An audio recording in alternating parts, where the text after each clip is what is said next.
I have some breaking news coming out of Dallas, Texas, with another sniper killing and injuring several people. President Trump lays waste to the United Nations, saying, "We're on to you. We know that you flooded America with illegal immigrants," and much, much more. To help me go through these big stories, I have Shane Stevens. Shane, thank you so much for joining me. Thank you, Stephen, for having me on. It's great to be here today, and I look forward to speaking to your audience. Well, I appreciate you coming on. I saw you on the Sean Spicer program. You had some great insight. I said, I want this guy on my show. So I appreciate you coming on. You're in Washington, D.C. right now, but I believe you are originally from Texas, right? Yes, sir. Grew up in Abilene, Texas, and have spent the last 20, 25 years just building businesses in and around the Austin area. A lot of them were nationwide, a lot of it military related, healthcare related. And recently I've been getting out of those businesses and trying to serve in a different capacity just to help improve healthcare outcomes across the U.S. and helping in a variety of other areas. All right. Well, sadly, down in Texas, we're getting word of this unfortunate shooting that has happened at an ICE facility. Let me go ahead and play this, and then we'll discuss it. Guys? Griff, we just heard from Todd Lawrence. He said, "Hi, we had shots fired into the Dallas ICE office, so into the ICE office, specifically into the sallyport, as you were saying, Griff, area where detainees are brought in. 3 people have been shot and en route to the hospital. Reports are the shooter is down from a self-inflicted gunshot wound. Reports are all ICE employees are accounted for, still searching and securing the scene." Yeah, and Ainsley, Secretary Kristi Noem, DHS Secretary, is now responding on social media as well, saying that there was a shooting this morning at the Dallas ICE detention facility. Details are still emerging, but we can confirm there were multiple injuries and fatalities. That's new and troubling. The shooter is deceased by a self-inflicted gunshot wound. She says, while we don't know the motive yet, we know that our ICE law enforcement is facing unprecedented violence against them. It must stop. She adds, please pray for the victims and their families. And Griff, you know the threat level is very high right now for ICE. There was a bust done also in Texas of a group of individuals of the. Okay, one of President Trump's big commitments was to take down the situation at the border, remove illegal immigrants, starting with the criminals. But now it seems this idea of a sniper might be catching more attention. We've got multiple injured, at least a couple that have gone down. What are your thoughts on the mainstream media, the people on the left constantly screaming that ICE are the new Gestapo, they are the Nazis, they are the ones destroying our country, that they need to remove their face mask? 1,000% increase in assaults on ICE agents. Your thoughts on that? Yeah, so ICE, I mean, they've had a really hard 180 to do, going from the Biden administration to this administration. And it went from letting everybody across, capture, put them through the camps, and then transport them to wherever they wanted, to now all of a sudden they're apprehending, and we virtually stopped a lot of the immigration across the border. So Trump is hitting on several massive money-producing components for cartels, for other countries, China.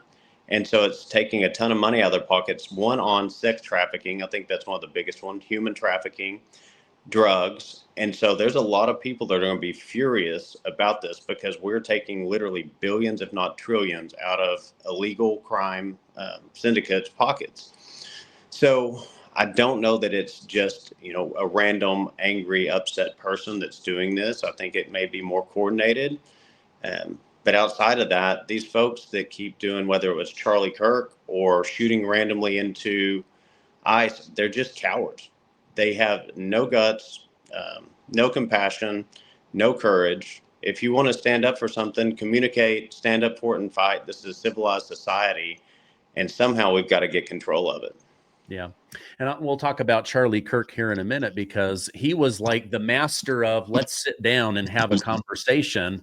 But it seems like people are feeling like they don't have a voice.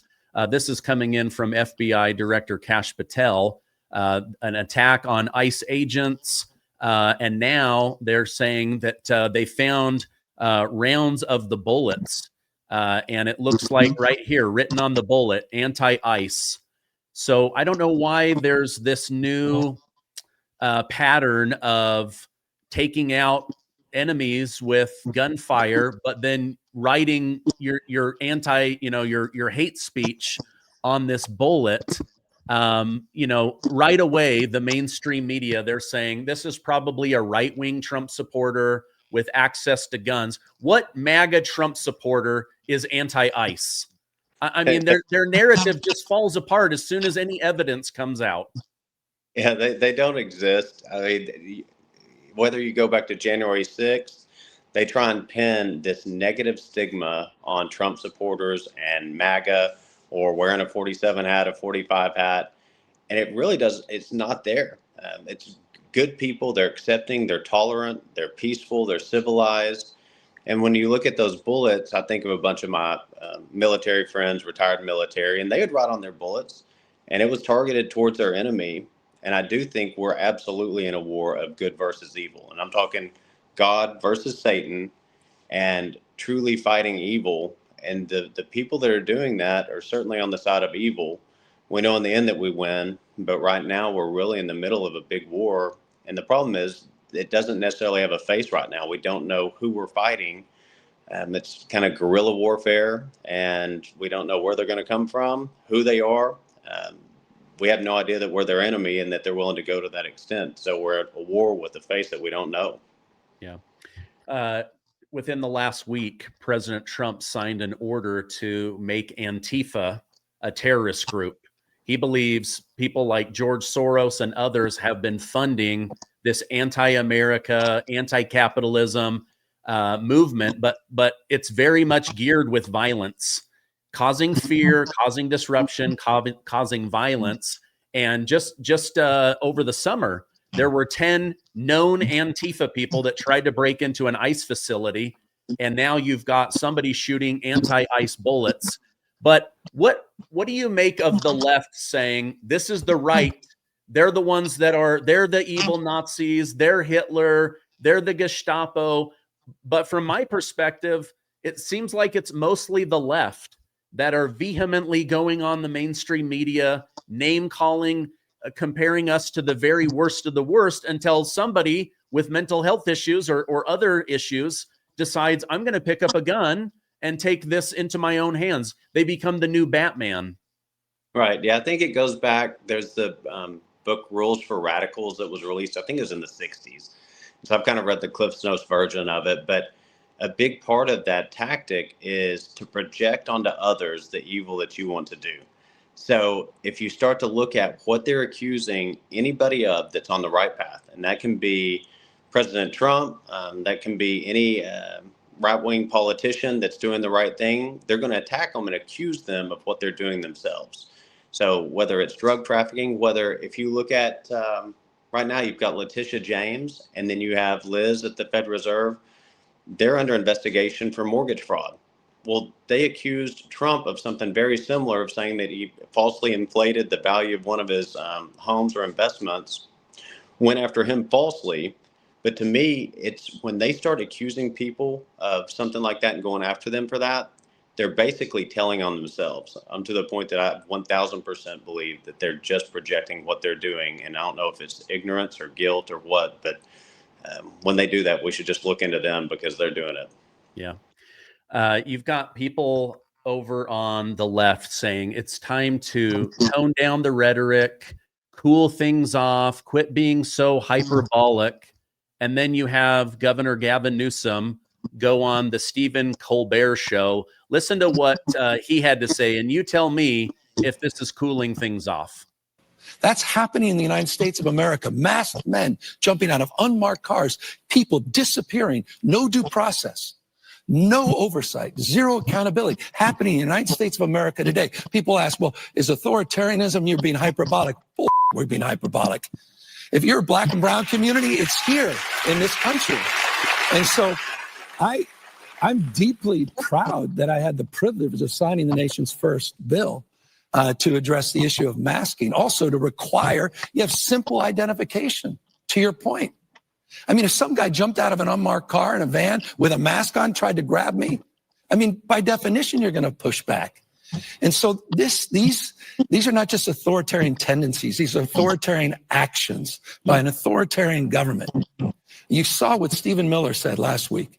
This should put chills up spine. Called the Democratic Party an extremist organization, basically a terrorist organization, saying he's going after his enemies. You saw the tweet that Donald Trump sent out, Truth Social, basically telling Pam Bondi, I want these 3 people taken out. That's happening in the United States. Okay, your take on him. I mean, I'll just say my own really quickly is like, again, you guys should attack ICE agents. If you have black or brown skin, any kind of melanation in your skin, you're automatically a second-class citizen, and they're going to grab you and arrest you. And then, look, they point out the truth about what we do as the Democrat Party. They're the evil ones. Your thoughts on that? Yeah, so of course he's playing into the whole victim mindset. Democrats, the left, they're great at doing that. And then, I don't know why anybody would look at Newsom as an expert or somebody worth listening to on topics of importance. He is a terrible governor, and I say that not just to be mean and throw an overarching negative connotation on him, but if you look at what he's done to the people there, to the businesses there, to the towns, to the lack of control of fires, whether they're intentional or not, he's not a friend or a leader to the people there.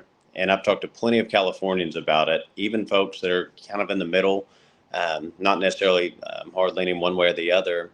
And they feel like they've been wronged. They want out of there. And a ton of them moved to Texas, other good states, Florida. They're trying to get away from him. So I think he wants the chaos. He wants the crime. And he's able to somehow profit from that through federal funding, through homelessness. And some of it I really don't understand the logic behind, but he continues to perpetuate it throughout his state, and he's destroying it. Yeah, it's almost like they have nothing else to run on, and so they create situations where they might be persecuted or prosecuted, and they can say, you see, we have a righteous cause because they're coming after us. Right. It's a setup. It's a total game that they're playing. But I believe the American people are seeing through it. At least I hope they are. You had mentioned to me off air, Shane, that you knew Charlie Kirk for many years. You've had businesses that supported him and Turning Point USA. Sadly, he was taken out by a sniper. What are your thoughts on the situation with Charlie Kirk and this FBI investigation? Yeah, so obviously Charlie was a great man. For whoever watched the funeral on Sunday and listened to Erica Kirk talk, he is an absolute hero, and there's a lot of good that's coming from it. I think they're up to 88,000 chapter requests, and upon his death, he had, I think, 12,000 chapters. But I do get concerned when I look at, if you go back to Sean Spicer and some of the other interviews, and you compare that and contrast the assassination with Kennedy or the attempt on President Trump, a lot of times I think there's more at play. And they have a consistent theme that works through each of these, of how I've kind of tracked it from starting with the LBJ, JFK assassination, and how LBJ put a lot of that together and orchestrated it. And so you start to see a lot of those similarities between the shootings, the attacks on these people. Yeah, there does seem to be a pattern there. Even if the pattern is we don't trust our government, like a lot of people right now. I've been doing, I believe, excellent reporting. I research for hours. I've looked at hours of video footage. I've walked the crime scene. And yet, despite everything being put out, there's 1,000 new conspiracy theories that are born. Everybody seems to be unhappy. I trust that Kash Patel is going to do a good job. And but what are your thoughts on all these conspiracies that pop up in the absence of just coming out and showing us more evidence? The national debt is now over $37 trillion and climbing by another trillion every 100 days. President Trump is doing what he can, but the truth is government spending is out of control, and no one in Congress seems to want to slow down. Inflation from Biden is still hurting the dollar and most people's wallets. And U.S. treasuries are no longer the bedrock of global finance, with BRICS nations actively working to dethrone the U.S. dollar. Even the Bank of America warned that the dollar has already lost close to 10% of its buying power in this year. Now, many remain optimistic, but when it comes to their money and retirement, they are using gold and silver to protect and grow their money. But here's the good news. You don't have to sit around and wait for disaster. Call my friends at Monetary Gold. They'll help you build a personalized game plan that moves a portion of your vulnerable paper assets into something real, gold and silver. Just look at the charts. You can see the US dollar loses value and gold and silver are growing in value. I'll let you decide what to do with your retirement money. Protect yourself with precious metals, whether it's in a cash account or over in an IRA, a self-directed IRA. Call Monetary Gold today at 800-608-1770 or go to StephenLovesGold.com. That's StephenLovesGold.com. Yeah, and I am curious to find out what you saw on the ground, and if you think the current storyline of somebody shooting from the far right, and that bullet came across, and the exit wound, if boots on the ground, if it looks right to you. Cash has been a loyal Trump supporter. He's loyal to our country. He's done a lot of good things, so I trust that he's really going to push and drive things in the right direction. That being said, I think in government, a lot of times there are embedded, burrowed in folks that can muddy the waters, slow things down, and really mess up progress. So who knows how it'll turn out? But from the beginning, I think the American people they're untrusting of the government. And again, I believe this goes back to the JFK assassination, to where everybody knows that they lied to us. You can look at the gunshots, you can look at different people's testimony, you can listen to a variety of folks that were there. None of it aligns. So everybody knows that's a lie. And to me, one thing God put on me years back is the truth shall set us free. So until the truth starts to come out about some of these things that have happened, that have been orchestrated in part by our government, by the FBI, by the CIA, by the executive leadership of our country, and in part orchestrated and closed up, sealed up by the judicial system. As long as those lies exist, I think the American public is going to continue to question these folks that we should 100% trust in, that we fund with our taxpayer dollars, and they work for us, but they've somehow risen above the law to where they don't think that they have to report to us and give us the truth on this stuff. Yeah. Okay, speaking of getting to the truth, President Trump spoke at the United Nations yesterday, and it was an hour long. He went 30 minutes longer than he was supposed to, and man, he just really laid into Europe. He called out Putin. He called out China. He was going crazy in a good way, right? The Trump way that we all like, but he specifically went after the United Nations. Now, a lot of people are saying, why are we giving them money? We now know that they were trying to destroy America. Let's go ahead and watch these words from our president. Not only is the UN not solving the problems it should too often, it's actually creating new problems for us to solve. The best example is the number one political issue of our time, the crisis of uncontrolled migration. It's uncontrolled. Your countries are being ruined. The United Nations is funding an assault on Western countries and their borders. In 2024, the UN budgeted $372 million in cash assistance to support an estimated 624,000 migrants journeying into the United States. Think of that. The UN is supporting people that are illegally coming into the United States, and then we have to get them out. The UN also provided food, shelter, transportation, and debit cards to illegal aliens. Can you believe that? On the way to infiltrate our southern border. Millions of people came through that southern border. Just a year ago, millions and millions of people were pouring in, 25 million altogether over the 4 years of the incompetent Biden administration. And now we have it stopped, totally stopped. In fact, they're not even coming anymore because they know they can't get through. But what took place is totally unacceptable. The UN is supposed to stop invasions, not create them and not finance them. In the United States, we reject the idea that mass numbers of people from foreign lands can be permitted to travel halfway around the world, trample our borders, violate our sovereignty, cause unmitigated crime, and deplete our social safety net. Can I just say how grateful I am to have a president that loves America and actually defends America? They spent over $300 million for just the last year of Biden trying to destroy America by flooding us with illegal immigrants. What are your thoughts on President Trump's comments to the United Nations? So I'm with you. I love how he puts America first. And I'm sure there's going to be a lot of haters out there saying, oh my gosh, there's no way the UN would do that. I've watched this for years. I've been in kind of close-knit circles to the president through the RNC and different events. And I've watched him. He does not get ahead of himself on these comments. He's got factual basis. I guarantee you he has all the information, the financials to go out and say that.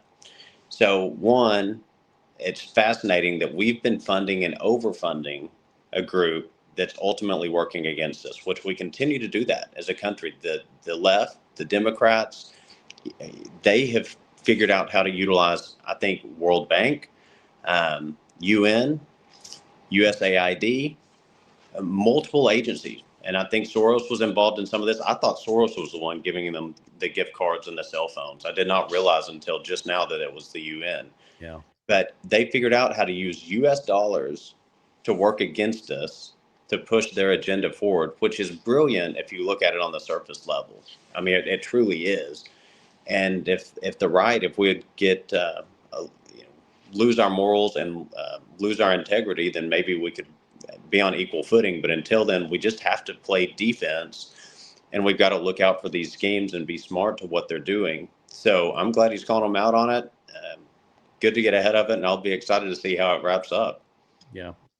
Yeah, to find out that USAID is our money being weaponized to destroy America, I don't like that. To find out that our money, 40 million in cash flown to the Taliban every single week, I don't like that.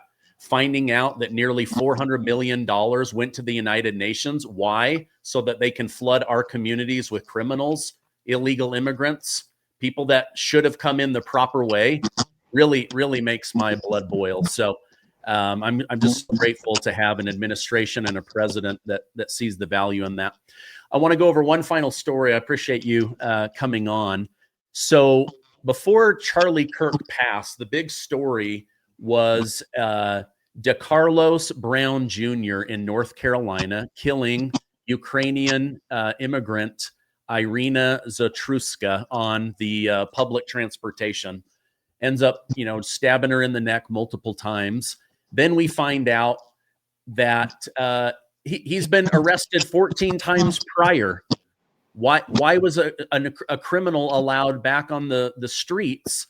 Well, now over in over in North Carolina, they have voted the new Iryna law to block cashless bail and actually keep criminals off the streets. Let's watch this, and then I'm going to share something shocking with you about this vote.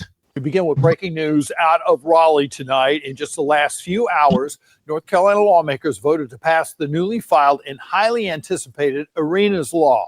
For hours today, House lawmakers embraced debate, the final vote being 82 for the bill and 30 against. Named Iryna's law, the bill comes in the wake of the recent Charlotte light rail attack where 23-year-old Ukrainian refugee Iryna Zarutska was brutally killed. Video of that attack, of course, sparked nationwide outrage. Her alleged killer, DeCarlos Brown Jr., still in jail tonight under no bond. Okay, so they are stopping cashless bail in this part of North Carolina.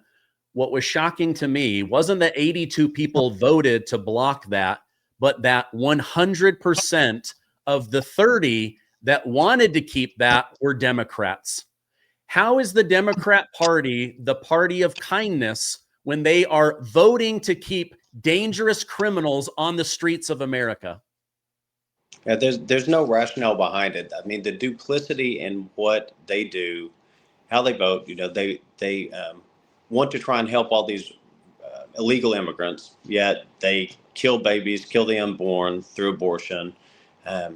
That sweet girl, sweet, beautiful lady sitting there innocent, when she curled up in a ball after being stabbed in the neck for no reason, and that gentleman, along with his friends, sat there and did nothing, and he supposedly said, "I just killed that white bee." Don't know if that's true or not. That's just hate. It's absolutely wrong, and we've got a real problem in our country to where we can't call that hate. It's not a hate crime. And then the cashless bail issue, I'm sorry, but they shouldn't be getting out, period. I mean, this whole catch and release component, the sanctuary city component that President Trump is attacking, we've got to fix that. Just in Arizona, at Charlie Kirk's funeral last weekend, there was a gentleman caught impersonating a police officer who had a weapon. And I think that was the day of, or maybe the night before the event, which seemed extremely suspicious. And he was released on bond that same day. He was already out before the event even occurred, which obviously kind of put people a little bit off foot or a little bit unnerved about what's going to happen at this event, because it would have been a great target for folks. So we've got big issues in a lot of states, and the people that stood up and voted against it, I get it. The left sticks together, and they stick together on some of the craziest stuff, which I do respect at times. At least they stick together. But as conservatives, we're independent thinkers. So we're going to do value-based voting based on what we believe and what our constituents want, versus just sticking together for the sake of whatever one leader says we have to do. But that's kind of the nature of the parties that we have right now. Yeah, it is. It's taken me a long time to get that, because as I covered the Biden years, I kept thinking, why can't Republicans just stick together? Right. But you're right, that independent thinking, that American spirit, sometimes leads us to not be as cohesive as we can. But at least we're not voting against, something like this. I mean, the fact that they are the party for illegal immigrants, they're the party for criminals, they're the party for not deporting people. Like, literally, they care more about illegals and criminals than their own voter, but then their voter continues to show up and vote for them. It just seems so backwards to me. Yeah, or, I mean, the reality is, I think they have lost a majority of their American base. If, say some of the elderly that I know that are maybe 85 years old, they still think that they're Democrats, because they're thinking back to when Democrats were more like the conservative Republican Party. And I don't think they're keeping up with the reality of what is happening within the Democratic Party. Those that are, they've left them behind. They're either not voting or they've moved over to the conservative side. They've lost a lot of the Latinos, the Hispanics. They've lost a ton of the Black vote. Everybody's starting to figure it out. The only way they can keep power at this point is if we mess up extremely bad, or if they keep the voting machines and the ballot stuffing and stealing elections like they did in 2020. Outside of that, I don't see how they can remain in office. Yeah, I agree with you. Shane Stevens, thank you so much for coming on, stepping away. I know you're busy there in Washington, D.C. I'll get some links to share with people down below. Thank you for coming on. I hope you have a great rest of your day. Yes, sir. Thank you, Stephen. I enjoyed our time.